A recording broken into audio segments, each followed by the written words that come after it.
Kumar Rakesh, India analyst, represents IT and Auto for PNP Paribas. He joins us and let's take our conversation forward. So what should we expect from TCS later this week and from Infosys early next week? Are we in for disappointment or surprise? Hi, good morning, Nikunj. Yeah, so we'll see the earnings season getting started later this week.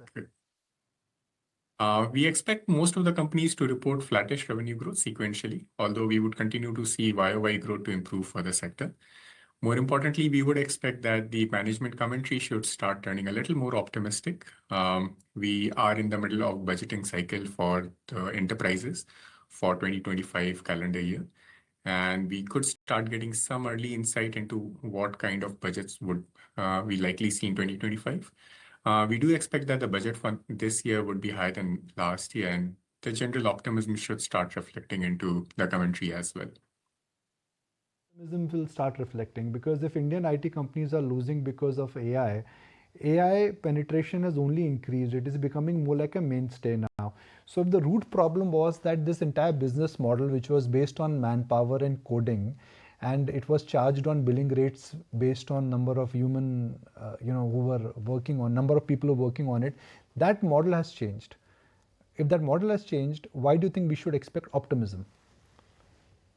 So the model is going to change. We still have very limited AI actually getting into, but definitely that's a trend that we would see in the coming years. But we'll have to keep in mind there are a couple of things which are very different when we talk about AI, GenAI use in case of enterprises. LLM models are still non-deterministic. So there's a lot of scope of hallucination, which is not acceptable in an enterprise setup. So there's a lot of training of the LLM models which needs to be done. And also the data with the enterprises currently are not in a form in which that the LLM models can be implemented on that. So there's a lot of data modernization work, which is also something which has to be done.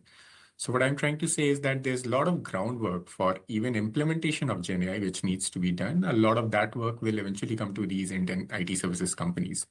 These are implementation companies. And one of the reasons why they have succeeded over multiple cycles of technological evolution over the last 2-3 decades at least, is that they have been technology agnostic.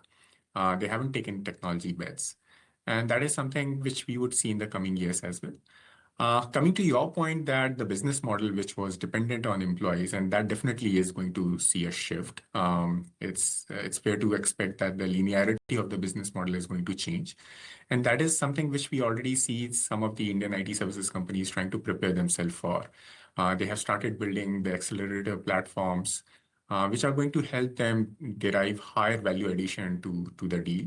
And that is where we will start see some of the non-linearity. So the two parts to it, one is the business model definitely is going to change. We will see non-linearity in it.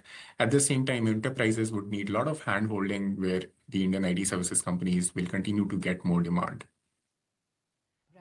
Also, Kumar, wanted to understand this whole debate about whether or not traditional IT services will try and, or will be able to rather, adapt to the needs of AI or not. Because, AI is pretty much a work in progress. You don't know what shape it's going to take and how IT services or traditional IT services are going to fit into the piece.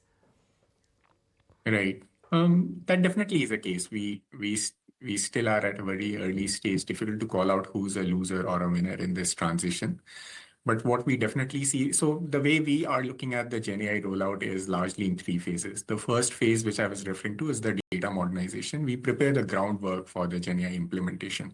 So that's the first leg of the cycle. And there, generally, most of the companies will get additional demand because data modernization in some shape or form they have already been doing in their work. So that is incrementally positive for the entire industry. Then we get into the second phase where the GenAI LLM model implementation will start happening. We currently don't have a lot of enterprise-specific, domain-specific LLM models. We'll see a lot of those starting to come through in the next year or two. And the implementation of those domain-specific LLM models will start generating business for some of the IT services companies who are really strong and have good understanding of those domain and the LLM models. That phase will not be positive for all the companies. Some of the companies will benefit from that. And finally, the third phase will come, which will be the application development. Once these GenAI tools, models have been rolled out and it is working on the data of the enterprises, they will start building applications on top of that to create use cases for these GenAI tools. And that is something which will be good for a few of the IT services companies. Again, we'll continue to see a pyramid to build through this process in which some of the IT services companies will continue to see incremental demand win out of this. And there would be few of the IT services companies which will fall on the sidelines and will start seeing the impact. A little too early to call out who will specifically be the winner of this, but definitely a cycle which we are going to see to play out in the coming years. Also help us with your take on the segment-wise performance, because though you are optimistic about the growth within the IT space, initially it was the BFSI that led to some bit of a recovery, but which are the other segments that could help in the recovery and the demand within the IT space? So BFSI over the last couple of quarters has, as you rightly mentioned, has started seeing a pickup. Now over the last quarter or so, we have started seeing the discretionary demand to come back in the especially the banking and financial services space.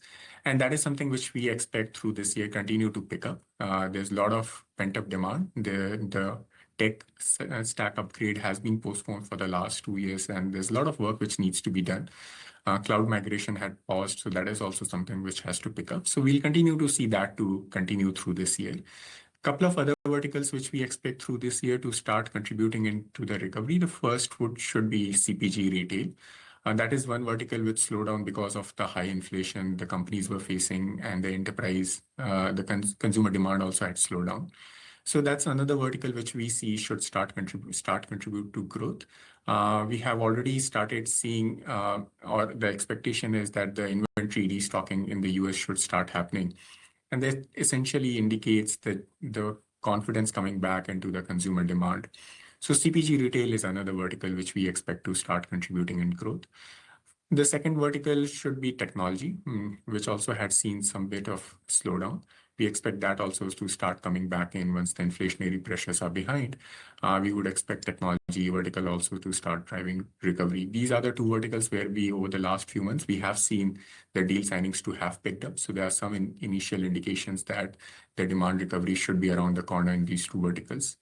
Manufacturing could take longer, especially the automotive manufacturing. There are long-term disruptions which are happening. I happen to cover automotive sector as well.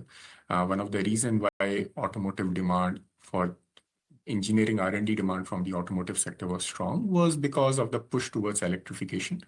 But the way we saw last year, the demand for electric vehicles dramatically slowed down across multiple geographies. And the government push for electrification also seems to be coming down now. And hence the urge to electrify the platform for the automotive companies may not be as high as it was a year or so back. And hence that adjustment to their capital spending could continue to happen, and it could reflect on a weaker demand from the manufacturing and automotive space. So that could take a little longer to recover. Okay. All right, Kumar, appreciate your time. Thank you for joining us. If you like this video, then like, share and subscribe to ET Now.